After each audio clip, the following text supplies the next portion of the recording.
Bismillahirrahmanirrahim. Assalamualaikum warahmatullahi wabarakatuh.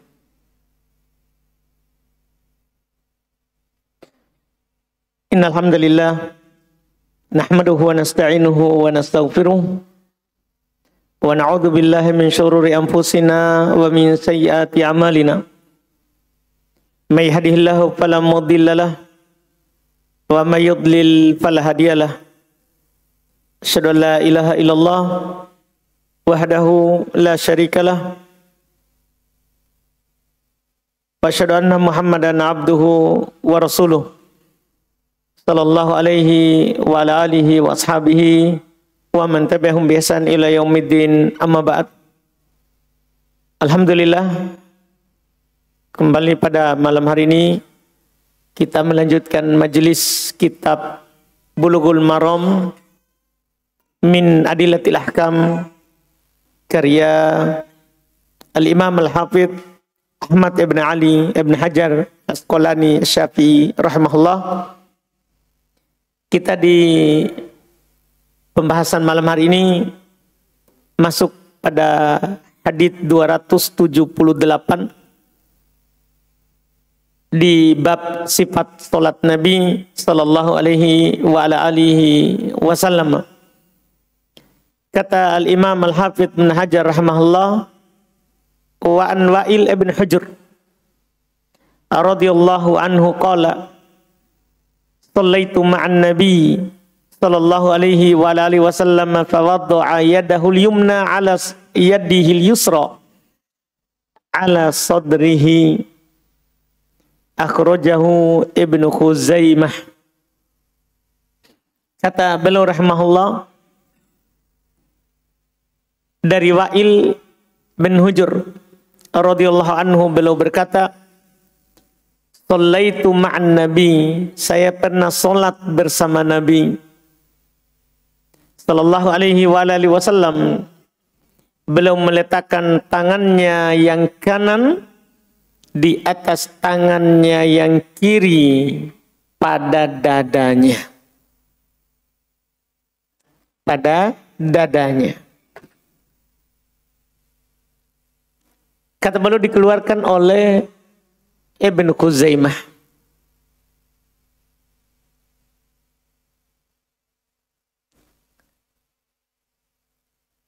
Sumber hadits ini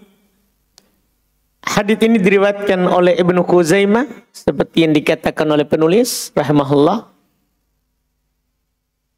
di Sahih Ibnu Khuzaimah nomor 479. Derajatnya dhaif. Jadi hadits ini dengan lafaz ini meletakkan tangan di atas dada dhaif. Hadits ini dhaif karena bersendiri dalam meriwayatkannya Mu'ammil bin Ismail, dan padanya ada kelemahan. Itu Mu'ammil ibn Ismail ada kelemahan dan bersendiri. Di dalam masalah mustalah hadits, kalau ada rawi yang punya kelemahan terus dia bersendiri, ini matruk, ditinggalkan haditsnya. Bagi orang yang sudah belajar mustalah, dia pahami kalau rawi yang kuat menyelisihi rawi yang lebih kuat atau lebih banyak, maka haditsnya syadz. Namanya hadits syadz. Dhaif juga, tapi beda istilah. Beda istilah. Serta sudah dia lemah, serta menyelisihi riwayat yang lebih kuat, yaitu riwayat Imam Muslim di nomor 401 tanpa ada tambahan pada dada. Jadi ada dalam riwayat Muslim ini hadits dengan penukilan Nabi sallallahu alaihi wasallam meletakkan tangan kanan di atas tangan kiri. Itu Sahih Muslim. Kalau masalah meletakkan kanan di atas kiri, ini saat itu bersedekap, ini sahih dalam solat. Bahkan sebentar kita akan bacakan hadis sahih orang-orang yang diperintahkan untuk meletakkan kanan di atas kiri ketika solat. Tapi yang di sini yang lemah adalah di dada. Itu setelah kanan di kiri, di kanan di atas kiri, penyebutan nama di dada. Yaitu kalau sholat berarti berdasarkan hadits ini bentuknya Nabi ya kalau bertakbir Allahu Akbar yang dua itu sejajar dengan telinga atau sejajar dengan bahu, maka dia letakkan, kalau ini sahih Muslim, dia letakkan saja kanan di atas kiri, apakah di sini, di lengannya ini, atau di sini, diletakkan saja. Iya, dan nanti ada juga sahih digenggam tangannya. Ini semua sahih, kanan di atas kiri.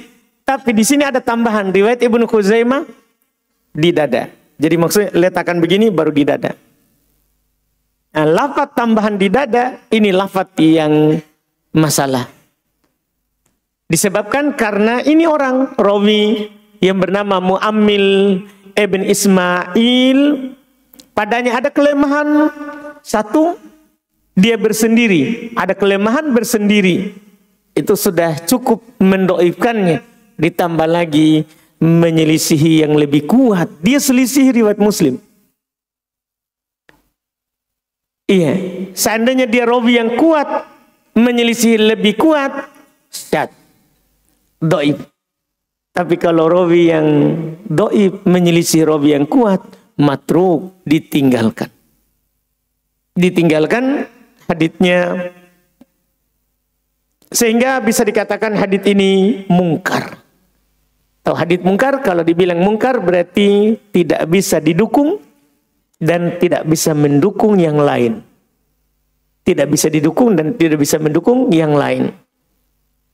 Fikihnya kita lihat apa sebenarnya yang diinginkan oleh penulis menyampaikan hadits yang ada di hadapan kita ini. Fikihnya yang pertama, disunahkan meletakkan tangan kanan di atas tangan kiri ya ketika sholat. Kalau ini jelas, ini sahih Muslim. Meletakkan yang kanan di atas kiri dalam sholat, ini sahih Muslim. Ini ada dalam sahih Muslim. Bahkan di sana ada dalam Bukhari. Kalau sahih Muslim kan sahabat yang sama, Wa'il ibn Hujur. Di Bukhari ada sahabat Sahal ibn Sa'ad. Beliau berkata, kana nasu yu'maruna ayyadul yumna 'alal yusra fis shalah. Di Sahih Bukhari adalah manusia dulu, para sahabat diperintahkan untuk meletakkan yang kanan di atas yang kiri dalam sholat. Iya, meletakkan yang kanan di atas yang kiri dalam sholat. Kalau ini jelas. Kemudian fikih kedua, ini juga tujuan penulis membawakan hadits ini. Mayoritas ulama menjelaskan disunahkan untuk meletakkan kedua tangan di antara dada dan pusar.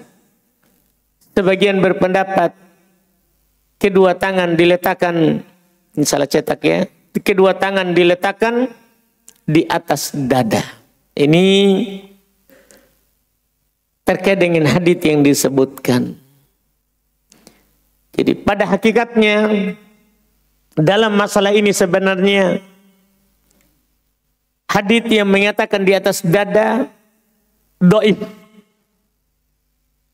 Hadits yang mengatakan di atas dada dhaif. Dan di sana ya ada juga hadits yang mengatakan dari hadits Ali Ibn Abi Thalib bahwa dia diletakkan di atas pusar atau di bawah pusar. Di atas pusar atau di bawah pusar. Tapi juga dhaif. Juga dhaif. Kesimpulannya adalah semua hadits terkait dengan posisi tangan diletakkan di atas dada, di bawahnya dada, di atas pusar, di bawahnya pusar, semuanya dhaif. Cuman yang menariknya, mayoritas berpendapat diletakkan di antara dada dan pusar. Yaitu mereka katakan di bawahnya ini tulang rusuk. Di atasnya pusar. Iya, saya cari dalilnya. Kenapa mayoritas berpendapat begitu? Padahal tidak ada hadits yang mereka pakai. Semuanya mengakui bahwa semua hadits masalah yang penting kanan di atas kiri.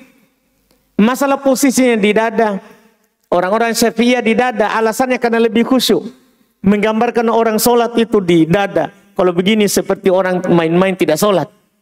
Kalau di dada, kalau orang Syafi'iyah lebih menggambarkan sholat. Kalau di dada. Tapi tidak punya hadis yang sahih. Di bawah pusar tidak ada hadis yang sahih. Di atas pusar tidak ada hadis yang sahih. Cuman mayoritas berpendapat antara pusar dan dada. Pas di bawahnya itu tulang rusuk. Pertanyaannya, apa dalilnya? Apa dalilnya? Sebenarnya mayoritas tidak punya dalil secara hadits, tidak punya dalil secara hadits. Kenapa dia bilang dan dia katakan begitu padahal tidak punya dalil? Mereka katakan di situ tempatnya hati. Jadi hati kita itu dari atas ini menjulur ke bawah situ. Situ tempatnya hati katanya. Wallahualam gimana kajian ini. Tempatnya hati, dan hati itu adalah, antum tahulah, baiknya hati menunjukkan baiknya anggota badan. Baiknya anggota badan. Itu dalil mereka yang paling kuat yang pernah saya dapat dari yang dibahas oleh mayoritas. Kenapa dia pilih di situ? Di situ katanya tempatnya hati. Tempatnya hati. Itu alasannya. Wallahualam ini alasan. Yang jelas di sana di antara para ulama kita ada mengatakan al-amru wahasi. Perkara dalam masalah ini diberikan keluasan. Artinya yang penting kanan di kiri, yang penting kanan di atas kiri. Mau kita di atas dada luas, di bawahnya dada luas, di atas pusar bebas, di bawahnya pusat juga tidak masalah. Karena kita tidak punya dalil yang kita pakai berdiri yang lebih kuat. Makanya yang penting kanan di atas kiri, kemudian diletakkan di atas dada, di bawah dada, di atas pusar, di bawah pusar, semuanya dibolehkan. Semuanya diperbolehkan di dalam masalah yang disebutkan tadi, di dalam masalah yang disebutkan tadi. Kemudian hadits berikutnya, selesai kita tentang takbir, mengangkat tangan, meletakkan kanan di atas kiri, dan meletakkannya di atas dada, di bawah dada, di atas pusar, di bawah pusar, sekaligus iftitah. Maka sekarang kita akan mulai dengan Al-Fatihah. Sudah masuk dalam bacaan. Sudah masuk dalam bacaan sholat.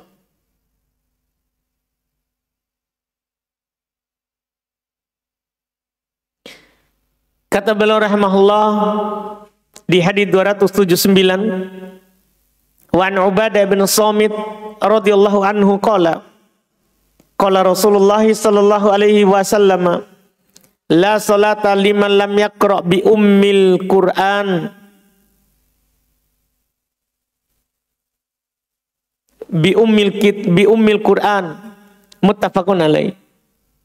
Wa fi riwayatin li Ibn Hibban wa Darqutni, la tajzi gitu lafadznya, la tajzi salatun la yuqra'u fiha bi fatihatil kitab. Wa fi ukhra li Ahmad wa Abi Daud wa Tirmidzi wa Ibn Hibban, la'allakum taqra'una khalfa imamikum, qulna na'am, qala la taf'alu illa bi fatihatil kitab fa innahu la salata liman lam yaqra biha. Hadis terkait dengan Al-Fatihah. Membaca Al-Fatihah. Belum basmalahnya ya, Al-Fatihahnya dulu. Iya, karena penulis seandainya belum dahulukan tentang basmalah lebih indah. Tapi masalahnya belum akhirkan. Ta'awud kan sudah lewat ta'awud. Ini belum dahulukan Al-Fatihah baru basmalah. Tidak berurut ini. Kata beliau dari Ubadah bin Samit radhiyallahu taala anhu. Beliau berkata bahwa Rasulullah sallallahu alaihi wasallam bersabda, tidak sah salat bagi orang yang tidak membaca Ummul Quran, itu Al-Fatihah. Muttafaqun alaih. Dalam satu riwayat Ibn Hibban dan Ad-Darqutni, tidak sah salat yang tidak dibaca Al-Fatihah di dalamnya. Dalam hadits lain riwayat Ahmad, Abu Daud, At-Tirmidzi dan Ibn Hibban, barangkali kalian semua membaca di belakang imammu. Kami menjawab, iya. Beliau bersabda, jangan kalian lakukan kecuali membaca Al-Fatihah, karena sesungguhnya tidak sah salat seorang tanpa membacanya. Ini semua terkait dengan membaca Al-Fatihah. Kita lihat sumber hadits. Sumber hadits, lafaz yang pertama, hadits Ubadah bin Samit, la salata liman lam yaqra bi ummil Quran, tidak ada salat bagi orang yang tidak baca Ummul Quran. Lafaz pertama diriwayatkan oleh Imam Al-Bukhari di nomor 756 dan Muslim di nomor 394. Lafaz kedua itu Ibn Hibban Daraqutni, la tajzi salatun la yuqra'u fiha bi Fatihatil Kitab, tidak sah salat yang tidak baca padanya Al-Fatihah. Lafaz kedua riwayat Ibn Hibban di nomor 1789, Ad-Darqutni di jilid 1 halaman 321. Lafaz ketiga yaitu la'allakum taqra'una khalfa imamikum, barangkali ada di antara kalian baca di belakang imam. Lafaz ketiga itu riwayat Imam Ahmad di jilid 5 halaman 321, Abu Daud di nomor 818, At-Tirmidzi di nomor 311, Ibn Hibban di nomor 1785. Derajat hadits. Hadits pertama sahih, Bukhari Muslim, dan hadits-hadits dengan lafaz setelahnya dengan sanad juga yang sahih. Jadi secara umum semua hadits tadi itu adalah sahih. Semua yang disebutkan. Karena kembali kepada inti satu hukum, yaitu membaca Al-Fatihah. Iya. Fikihnya berdasarkan hadits tadi sebenarnya sangat jelas dan terang. Fikih pertama, membaca Al-Fatihah bagi imam dan orang yang sholat sendiri adalah merupakan rukun sholat. Bagi imam dan orang yang sholat dalam keadaan sendiri adalah merupakan rukun sholat. Artinya tidak ada sholat tanpa Al-Fatihah. Siapa yang menjadi imam tidak sah sholat tanpa Al-Fatihah. Siapa yang sholat sendiri tidak sah sholat tanpa Al-Fatihah. Tidak sah sholat tanpa Al-Fatihah. Fikih kedua. Ini kalau ini jelas ya. Semua hadis yang kita baca tadi itu jelas menjelaskannya. Nabi bilang tidak ada sholat bagi yang tidak baca Al-Fatihah. Iya. Bahkan bagi makmum tadi ada diisyaratkan dengan fikih kedua. Membaca Al-Fatihah wajib bagi makmum pada setiap rakaat di sholat jahriyah atau sirriyah. Ini pendapat tentunya yang dipegang karena keumuman hadits tadi. Kita bisa lihat hadits Ubadah bin Samit. Hadits pertama ini, la sholata liman lam yaqra bi ummil Quran. Tidak ada salat bagi yang tidak baca Ummul Quran. Ini umum. Ini umum. Makmum, imam sendiri, jahriyah, sirriyah, masuk semuanya. Apalagi di riwayat Imam Ahmad, Abu Daud, Tirmidzi, Ibn Hibban, la'allakum taqra'una khalfa imamikum.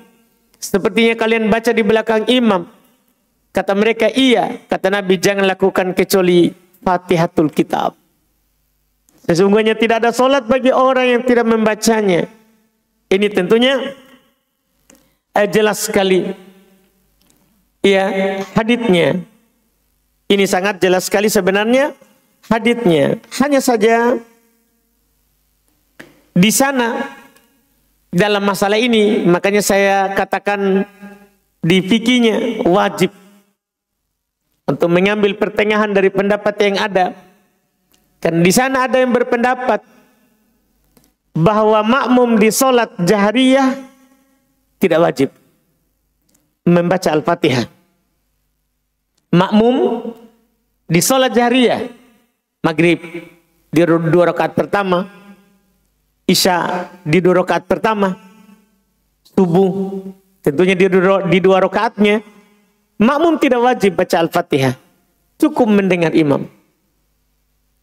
Iya, di sana ada yang berpendapat seperti itu dari kalangan Hanafiyah.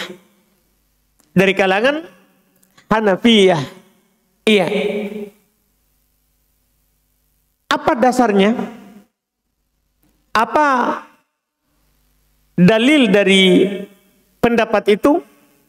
Dan perlu antum ketahui Syafi'iyah tidak berpendapat itu. Karena kadang ada orang Syafi'iyah bilang juga tidak baca. Tidak, Syafi'iyah tidak berpendapat. Kalau Syafi'iyah berpendapat harus Al-Fatihah. Sendiri, makmum, imam, semua harus dibaca. Kalau Syafi'iyah. Tapi di sana ada pendapat lain dari orang Hanafiyah bahwa kita kalau sebagai makmum di sholat jahriyah tidak perlu membaca Al-Fatihah.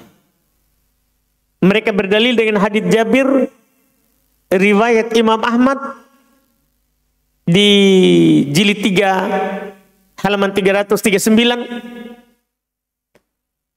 Nabi SAW bersabda, man kana lahu imam fa inna qira'atal imam lahu qira'ah.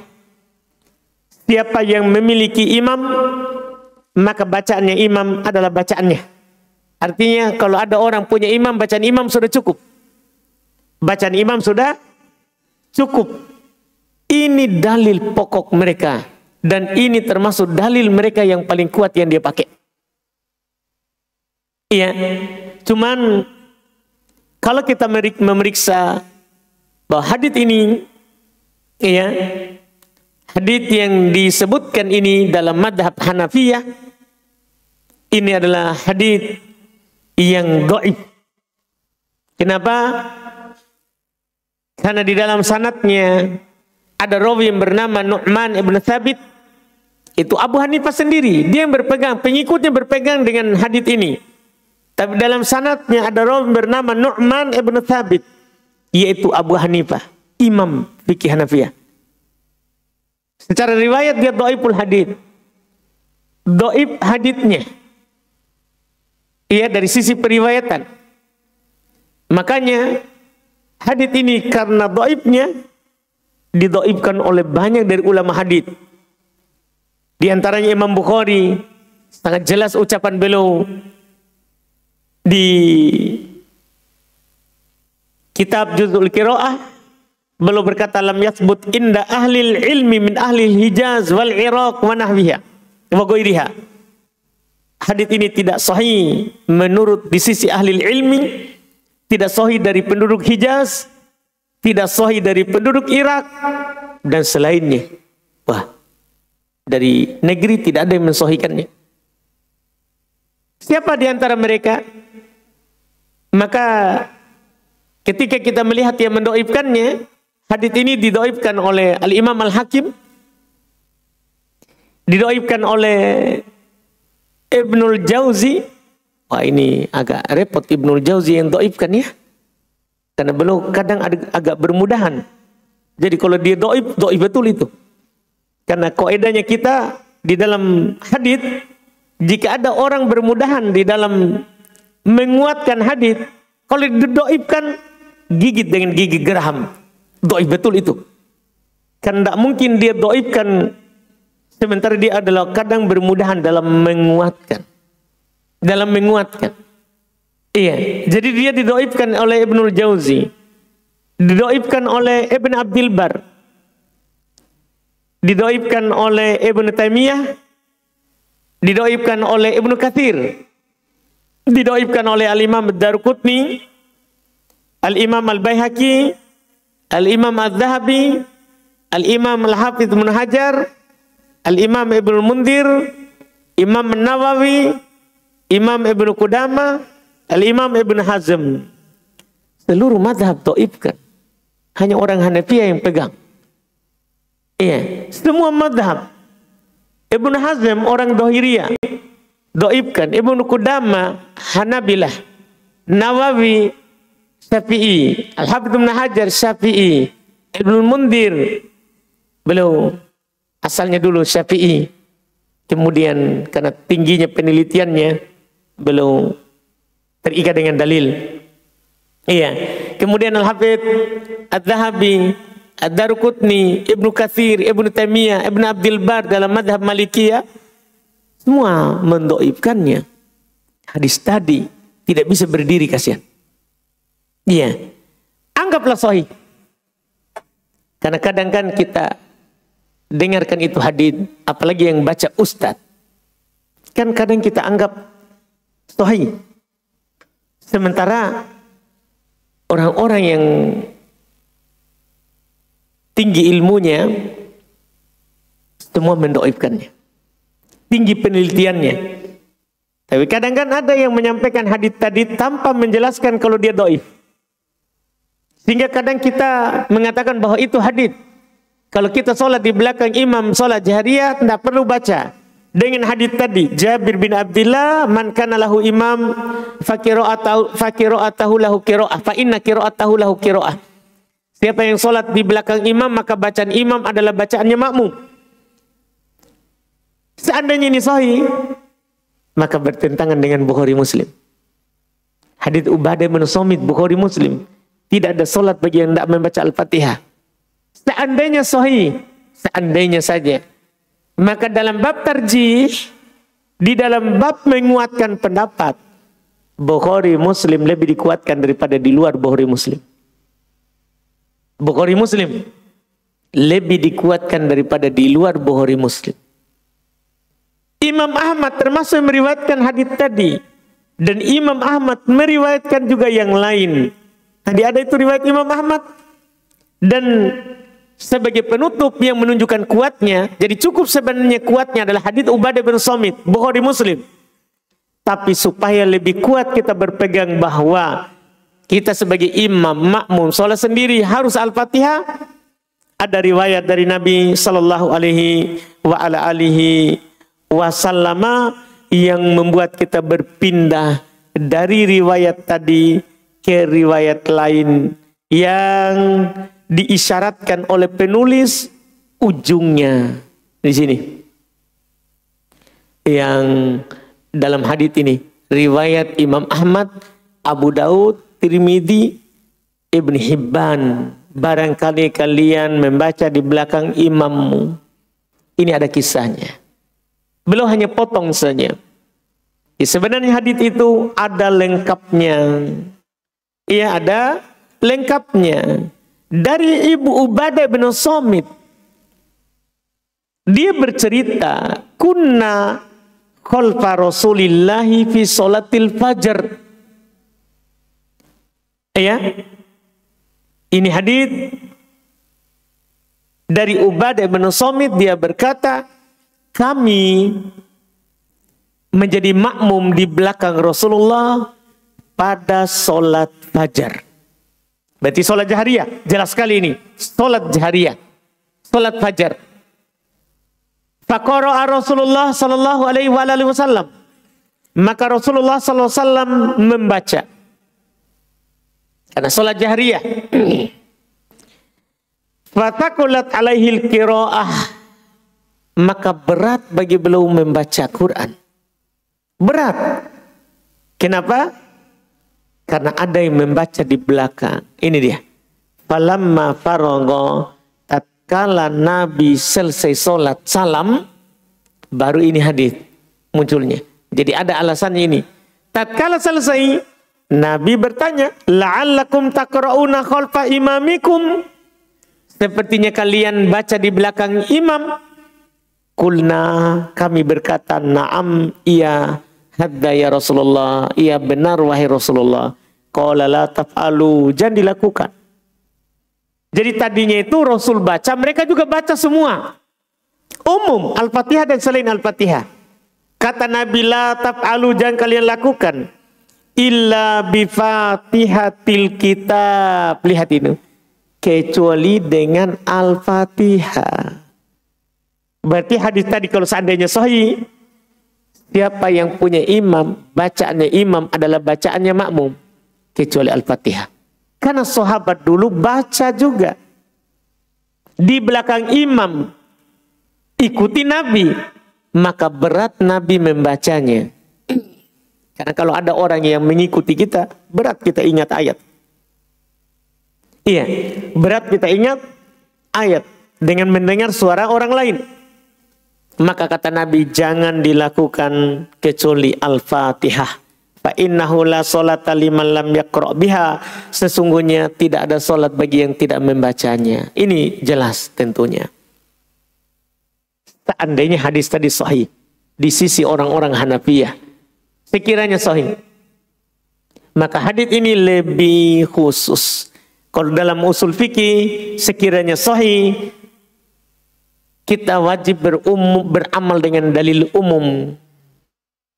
Selama belum ada yang mengkhususkannya. Jika ada taksis, jika ada yang mengkhususkannya, wajib berpindah dari umum ke yang khusus. Tidak boleh tidak. Wajib.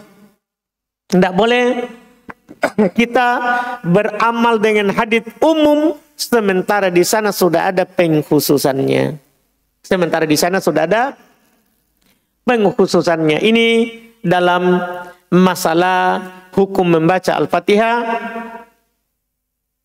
bagi imam, bagi makmum, demikian pula bagi orang yang sholat sendiri. Kita cukupkan dulu. Setelah itu masalah basmalah. Apakah dia dibaca bagian dari Al-Fatihah atau tidak? Insya Allah kita ambil di pertemuan kita yang akan datang.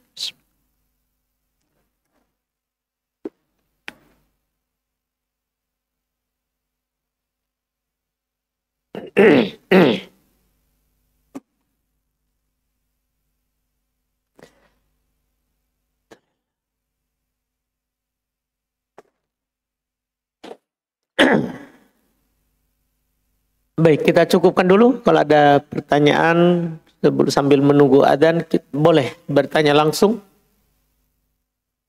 dan boleh lewat kertas. Kita lihat kertas ini. Sewaktu itu, alhamdulillah. Kita adzan dulu kalau begitu.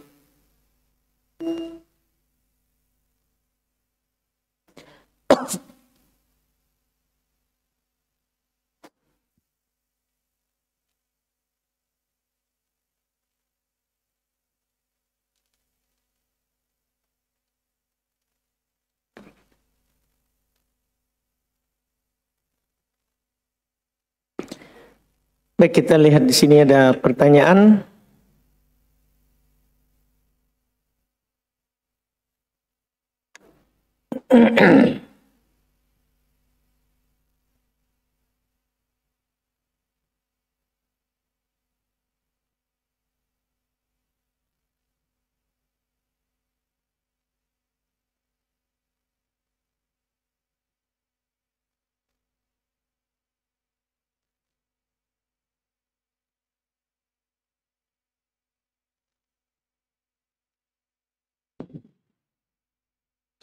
Sini ada pertanyaan pertama, Masya Allah, tulisan cukup meletihkan. Alhamdulillah, ala kulli hal. Apa Ustadz izin bertanya?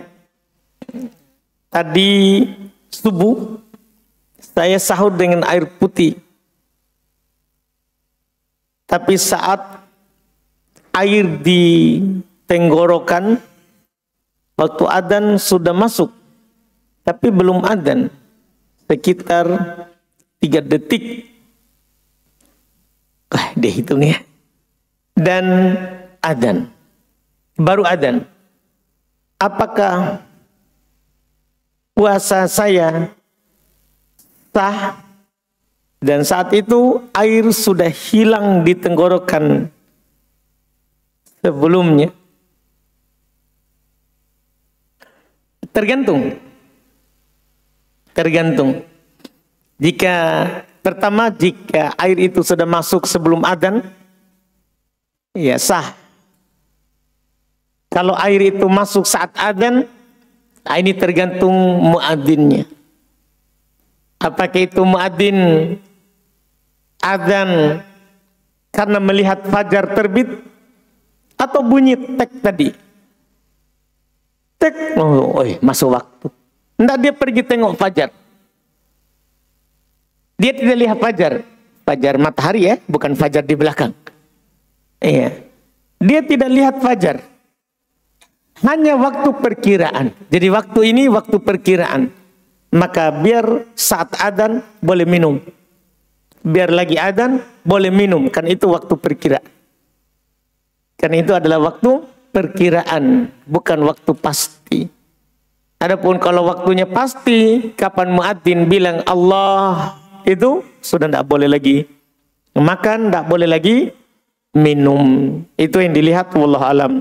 Dan banyak orang sekarang pakai waktu perkiraan, bukan waktu lihat fajar. Wallahu alam.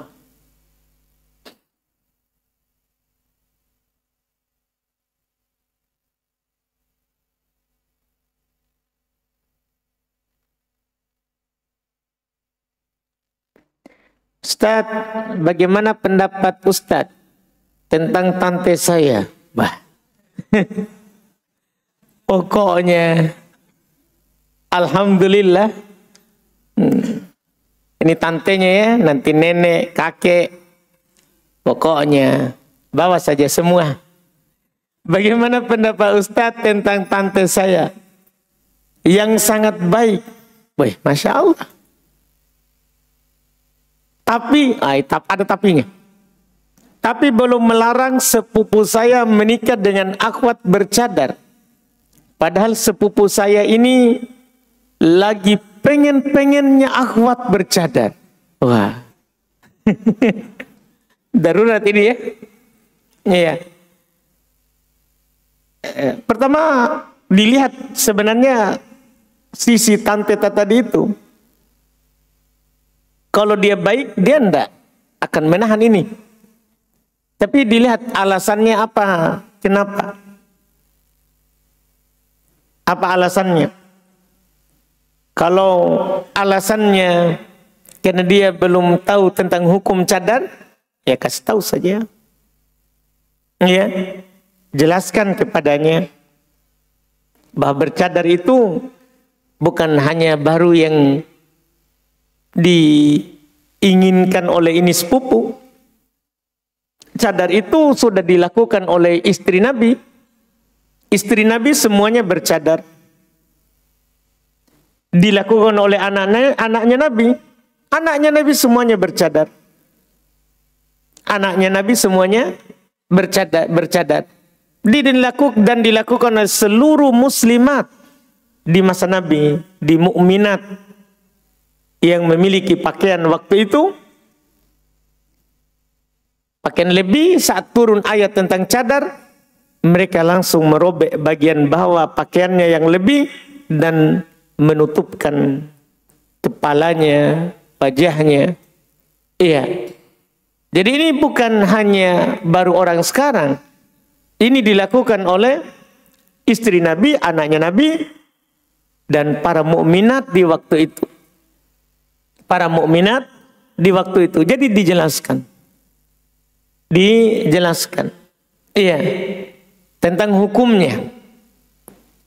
Ketika dia mungkin tidak tahu. Adapun karena alasan misalnya yang lain, kita pokoknya cari tahu dulu, baru kita berusaha jelaskan. Setelah itu, baru nanti kita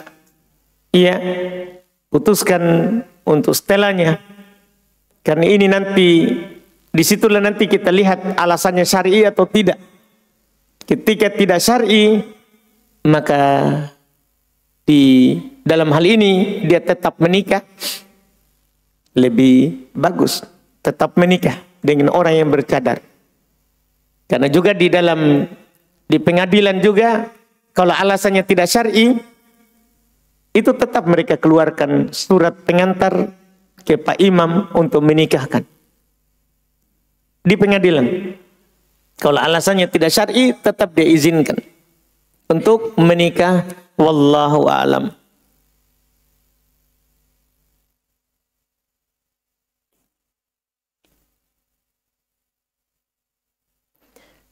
Sini pertanyaan berikutnya, saat makmum membaca Al-Fatihah dan surat lain, apakah makmum hanya baca dalam hati dan tidak menggerakkan lisan atau wajib menggerakkan lisannya? Wajib.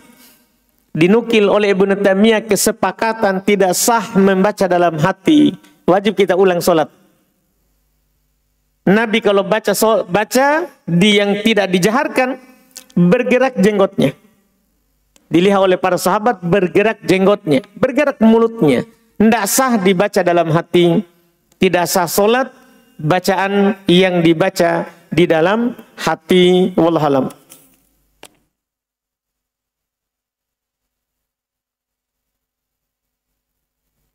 Sini ada pertanyaan berikutnya. Membaca Fatihah mengikuti bacaan imam atau mendengarkan dulu bacaan imam, setelah imam selesai baru makmum juga membaca Al-Fatihah. Boleh dua-duanya. Boleh mengikuti bacaan imam, kan dia diizinkan. Seperti tadi hadits yang kita baca. Kalian baca di belakang imam, berarti mereka juga baca saat Nabi baca. Mereka bilang iya. Nabi bilang jangan lakukan kecuali Al-Fatihah.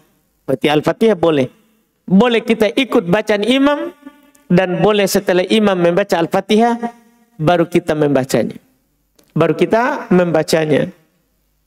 Sebagian ulama mengatakan boleh dibaca di sakatat al-imam, di antara diamnya imam. Kan ketika dia baca waladhdallin amin, dia diam biasa. Dan tidak boleh sengaja diam. Tapi kalau dia diam, di situ juga tempatnya.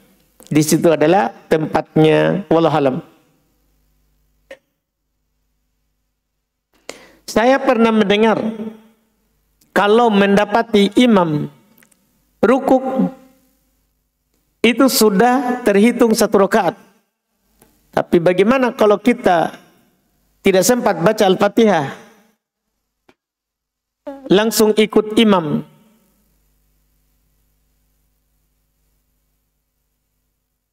Apa ini setelah takbiratul ihram karena imam sudah rukuk. Setelah takbiratul ihram langsung ikut imam setelah imam sudah rukuk. Dalam masalah ini ada silang pendapat. Ada yang berpendapat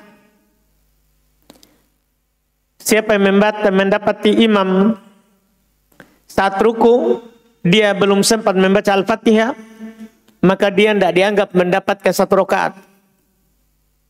Berdasarkan hadis yang ada di hadapan kita tadi itu. Hadis pertama, hadis Ubadah bin Samit.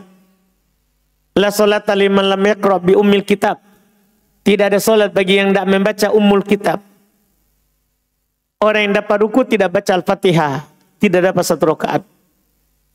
Tapi di sana ada pendapat lain. Ketika dapat ruku dianggap dapat. Berdalil dengan nanti akan datang hadisnya. Hadis Abi Bakr saat dia masuk, Nabi sedang ruku dan dia langsung ikut ruku, Nabi tidak menyuruhnya untuk menambah 1 rakaat. Itu menunjukkan kalau dapat ruku maka mendapatkan 1 rakaat, dikhususkan lagi. Jadi ini sudah ada pengkhususan dari pengkhususan. Iya, dikhususkan lagi, khusus dapat ruku dianggap dapat 1 rakaat, dan ini pendapat yang kuatnya karena dikompromikan hadis yang ada. Wallahu a'lam.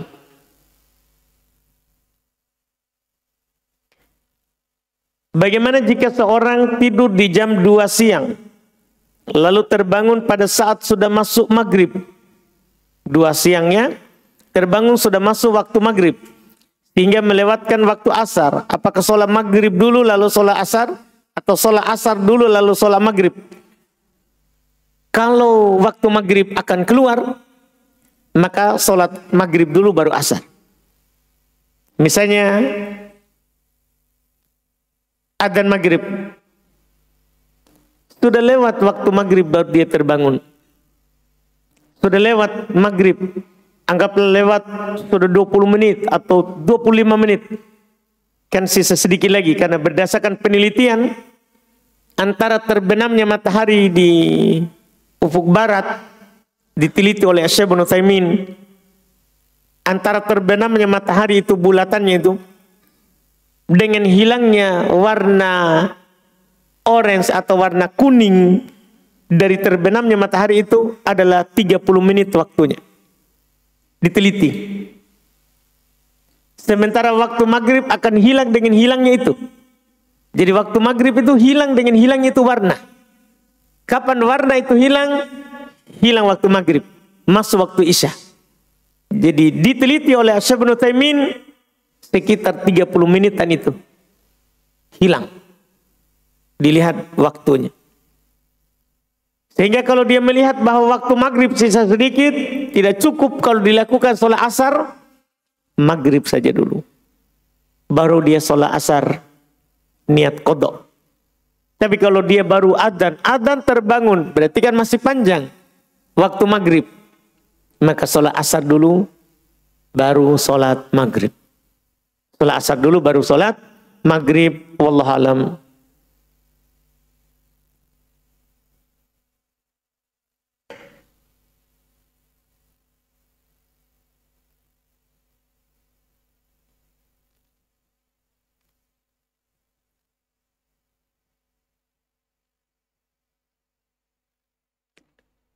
Apa ini? Apa Ustaz, saya pernah mendengar bahwa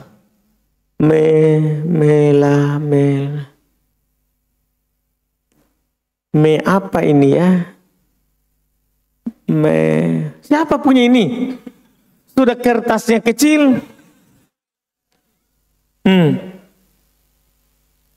Dia bilang itu batal sholat. Bisakah Ustaz terangkan dalilnya? Apa ini?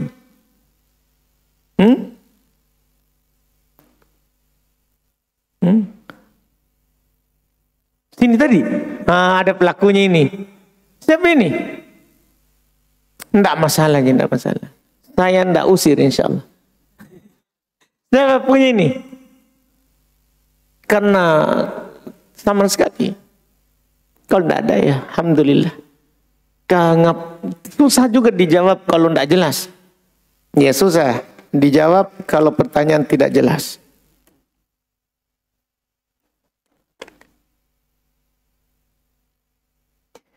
Ustadz, kalau lupa membaca tahiyat awal, apakah bisa dilakukan pada rakaat ketiga atau cukup melakukan sujud sahwi?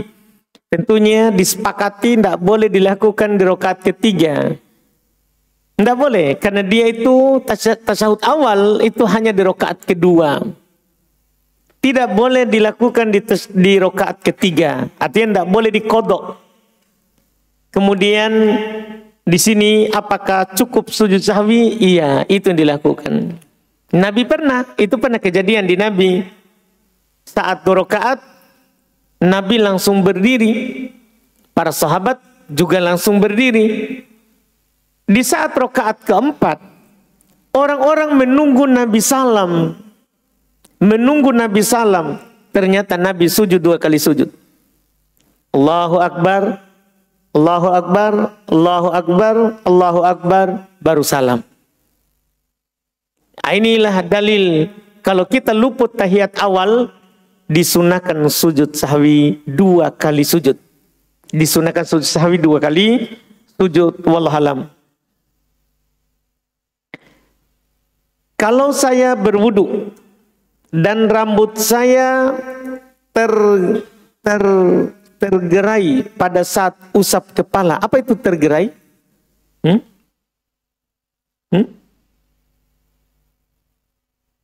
Terhambur. Nah, yakin kau? Tergerai ya? Harus buka kamus ini ya. Pada saat usap kepala ke telinga, itu agak susah kembalinya. Jadi kadang kadangkala saya langsung ke telinga. Itu bagaimana Ustaz? Bolehkah seperti itu? Kita baca hadis saja. Hadis Abdullah Ibn Zaid, ya, yang menerangkan cara usap telinga itu di Bukhari Muslim. Jadi bilang ketika dia contohkan wudhu Nabi, kita langsung ke kepala saja. Nabi mengusap kepalanya dengan dua tangan. Fabada bi muqaddami ra'si. Belum mulai dengan bagian depan kepalanya. Tsumma dhahaba bihi ma ila qafa. Kemudian beliau jalankan ke belakang sampai ujung kepala bagian belakang. Ujung kepala ya, bukan ujung rambut. Ujung kepala saja. Jadi bagaimanapun rambutnya panjang 5 meter, tidak usah diikuti. Kepala saja, kepala saja. Jadi rambut tadi tergerai tadi ya, tidak masalah sebenarnya. Apa bagaimanapun rambutnya. Jadi cukup dijalankan ke belakang dari depan ini sampai ujung tumbuhnya rambut. Orang biasa. Karena mulai dari depan, di awal tumbuhnya rambut orang biasa, sampai di ujung tumbuhnya rambut orang biasa. Kebanyakan orang. Bukan orang yang luar biasa. Rambutnya sampai leher. Ke bawah tumbuh. Atau rambutnya di jidat juga tumbuh. Bukan. Orang biasa. Kebanyakan. Mulai situ jalankan dua tangan. Tsumma raddahuma fil makanil ladzi bada'a minhu. Kemudian Nabi kembalikan ke tempat mulainya. Jalankan saja ke belakang dan kembalikan ke tempat mulai. Tidak usah kasih ikut rambutnya. Tidak usah, tidak perlu kita kasih ikut rambutnya kita. Bukan rambut yang diusap. Ya, yang diusap adalah kepala. Yang diusap adalah kepala. Iya, tergerai. Apa itu tergerai ya? Kita lihat kamus dulu. Terurai. Rambutnya tergerai di sini dalam kamus besar bahasa Indonesia. Gerai tergerai artinya terurai. Wah, kenapa kita tidak pakai saja terurai? Gampang ya. Masya Allah, kasihanilah ustadzmu ini. Terurai rambutnya, rambutnya panjang sampai ke tumit. Wah, ternyata begitu definisinya saudara. Iya. Jadi ketika seorang rambutnya panjang intinya, itu bukan mengikuti rambut. Hanya kepala saja. Cukup dia jalankan ke belakang, kembali lagi. Tidak perlu ikut rambut. Dan tidak perlu itu kita putar rambutnya, usap sampai ke sana. Tidak perlu. Tidak perlu. Kepala yang diusap, bukan rambut. Bukan rambut. Jadi sunnahnya begitu. Baru lanjut dalam hadis Abdullah bin Amr bin As. Lanjut di telinga. Setelah kembali ke depan ini, baru kita turun ke telinga. Dengan bagian jari telunjuk. Jadi dalam mengusap telinga, 2 jari saja. 2 jari saja. Beda kalau kepala. Kalau jari telinga, dari telinga 2 jari. Jari telunjuk itu di bagian dalam telinga. Jari telunjuk. Ibu jari bagian belakangnya. Diusap 1 kali. Iya, adapun kalau kita ke belakang kemudian langsung turun ke telinga, sah wudunya tapi tidak sesuai sunnah. Sah wudunya tapi tidak sesuai sunnah. Wallahu a'lam.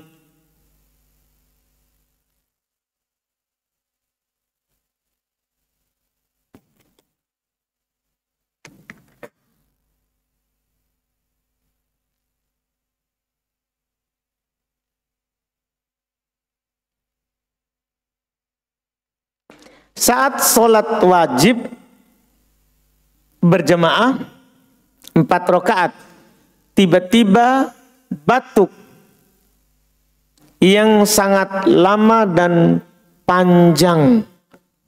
Gimana itu? Ya, nanti dilihat. Tidak terhenti batuknya hingga rakaat selanjutnya. Ya Allah, syafahullah. pernapasan pun sulit. Setelah salam, saya merasa baru melaksanakan 2 rakaat. Saya heran, kenapa langsung salam? Lalu saya berniat sholat lagi 2 rakaat. Setelah sholat 1 rakaat, saya melihat orang di samping kiri saya masbuk 1 rakaat. Dia posisinya hanya menambah 1 rakaat dari sholatnya. Lalu saya kaget.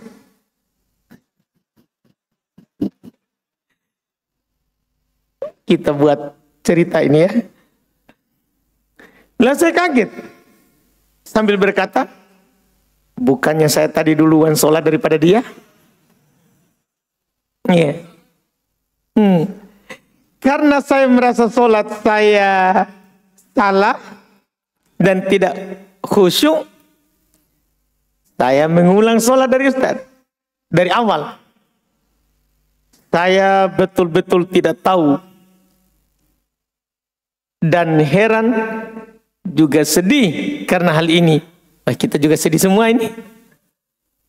Bagaimana hukum sholat yang saya kerjakan ini Ustaz? Iya. Batuk ya, batuk yang panjang itu dulu jika membuat kita tidak sampai bisa baca Al-Fatihah, sampai kelewatan ruku atau sujud, maka kita wajib tambah rakaat. Lewat Al-Fatihah wajib tambah rakaat, atau lewat rukut wajib tambah rakaat, lewat 1 sujud wajib tambah rakaat. Walaupun kita baca Al-Fatihah.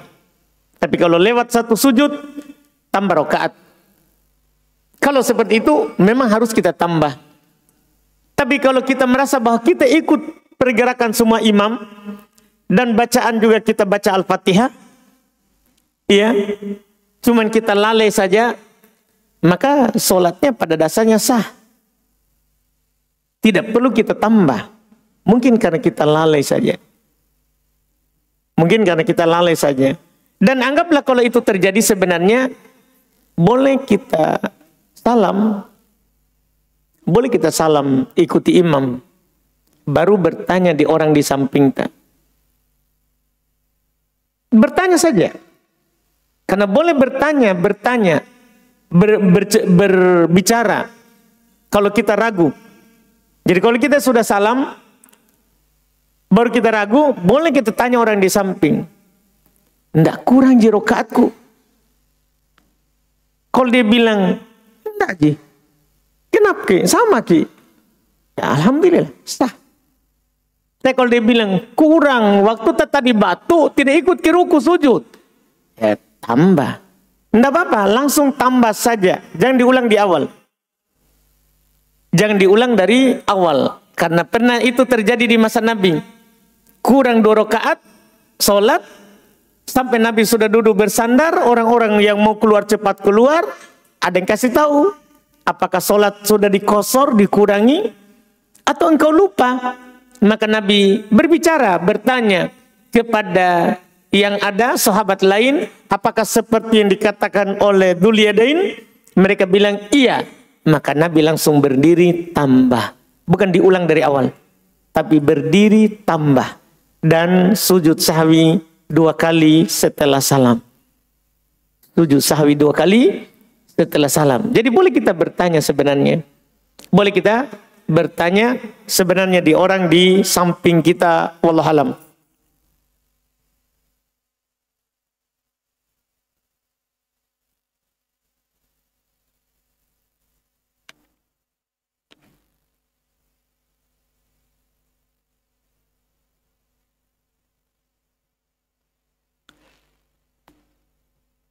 Ustaz, bagaimana hukum membayar utang di masjid? Boleh. Membayar utang di masjid? Boleh. Bagaimana hukum menawarkan barang milik sendiri kepada teman, namun dilakukan di masjid? Tidak boleh. Milik sendiri, milik orang lain. Kalau menawarkan, maksudnya menawarkan untuk dibeli ya. Kalau menawarkan untuk dihadiahkan, dihibahkan, boleh di masjid. Tapi kalau menawarkan untuk dijual, ya kita bilang ini bagus pulpenku, oke, beli, begitu maksudnya. Tidak boleh di masjid. Siapa yang mendengarnya katakan semoga anda beruntung akhi. Anjuran Nabi itu. Kalau ada orang transaksi di masjid, doakan semoga tidak beruntung. Iya, semoga tidak beruntung. Wallahualam. Ya, jadi tidak boleh kalau di masjid barang punya kita atau punyanya orang lain. Satu lagi ya, kita satu lagi saja ini, mohon maaf masih banyak. Ini ada pertanyaan, izin bertanya Ustadz, ketika kita sedang sholat dan tanpa sengaja jari jempol kaki terlihat atau nampak dalam kurung bagi akhwat, apakah sholat kita batal dan harus diulang atau bagaimana Ustadz? Jari ya, jari jempol. Jari jempol. Para ulama rahimahumullah sebenarnya sepakat wajah boleh kelihatan, bahkan harus kelihatan bagi akhwat ketika sholat. Apakah telapak tangan dan telapak kaki, bukan punggungnya? Kalau punggung jelas tidak boleh, telapaknya. Telapak tangan dan telapak kaki boleh, tidak membatalkan sholat kalau kelihatan. Tidak ada dalil nas jelas dalam masalah itu. Ibnu Taimiyah rahimahullah ta'ala mengatakan bahwa tidak membatalkan sholat kalau kelihatan telapak tangan atau kelihatan telapak kaki. Tidak membatalkan sholat. Iya. Itu yang disebutkan. Dan yang paling hati-hatinya tentunya kita tutup telapak tangan, telapak kaki saat sholat. Karena yang paling jelas adalah hanya wajah yang boleh terbuka. Wajah itu dari ini tulang lembeknya telinga ini, depan lubangnya itu lebarnya, adapun panjangnya dari tempat tumbuhnya rambut hingga ini tulang pipi bawah. Tulang pipi bawah itu wajah. Itu boleh buka, bahkan wajib dibuka bagi perempuan saat sholat. Adapun yang lainnya itu yang telapak kaki, telapak tangan, khilaf. Ibnu Taimiyah memilih tidak batal sholatnya. Jadi yang akhwat tadi tanya, kalau itu jempol maksudnya adalah bagian bawah kakinya itu, tidak batal. Tidak membatalkan sholatnya. Wallahu a'lam. Kita cukupkan dulu, alhamdulillah. Mudah-mudahan bermanfaat. Insyaallah kita lanjut lagi nanti di pertemuan akan datang. Mohon maaf masih banyak pertanyaan tidak bisa dijawab. Subhanakallahumma wa bihamdika asyhadu an la ilaha illa anta astaghfiruka wa atubu ilaik. Assalamualaikum warahmatullahi wabarakatuh.